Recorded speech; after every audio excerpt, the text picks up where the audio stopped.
Hello guys, আসসালামু আলাইকুম। আমি আজকে তোমার একটা কথা কই, সেটা হচ্ছে গান। বহুদিন ধরে, মেলা দিন ধরে হচ্ছে আমরা এখানে থাকি। তো শুনে আসতেছি মেলা দিন ধরে যে এই ব্রিজটা ভাঙবে, কিন্তু ভাঙে আর না। এই ব্রিজটা ভাঙিয়ে আবার নতুন করে ব্রিজ দেওয়া হবে। দেখো ব্রিজের অবস্থা। এই যে আমার পিছনে যে ব্রিজটা দেখতে পাচ্ছ, এই ব্রিজটা কি অবস্থা, মানে কিচ্ছু নাই, শুধু রড বাড়ায় আছে। হ্যাঁ, তো এই ব্রিজটা নাকি ভাঙবে, ভেঙে আবার নতুন করে দিবি, বড় করে উষার করে দিবি।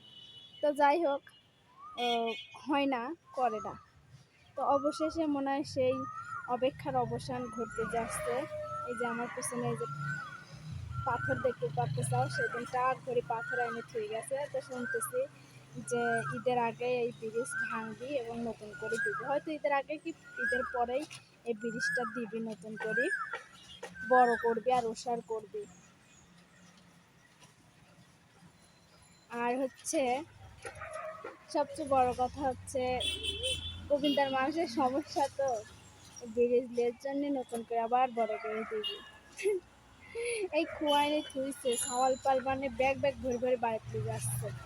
কি আর কব, দেখো ব্রিজের কি অবস্থা।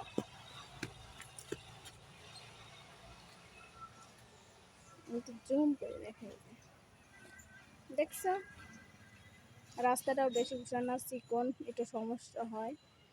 এই যে, তো অবশেষে আমরা নতুন ব্রিজ পাচ্ছি, বড় ব্রিজ পাচ্ছি। এই যে খোয়া, তো অপেক্ষার অবসান ঘটতে যাচ্ছে। নতুন ব্রিজ পাবো আমরা, আমাদের সমস্যার সমাধান হবে, হয়ে গেছে অবশ্য, তাই না?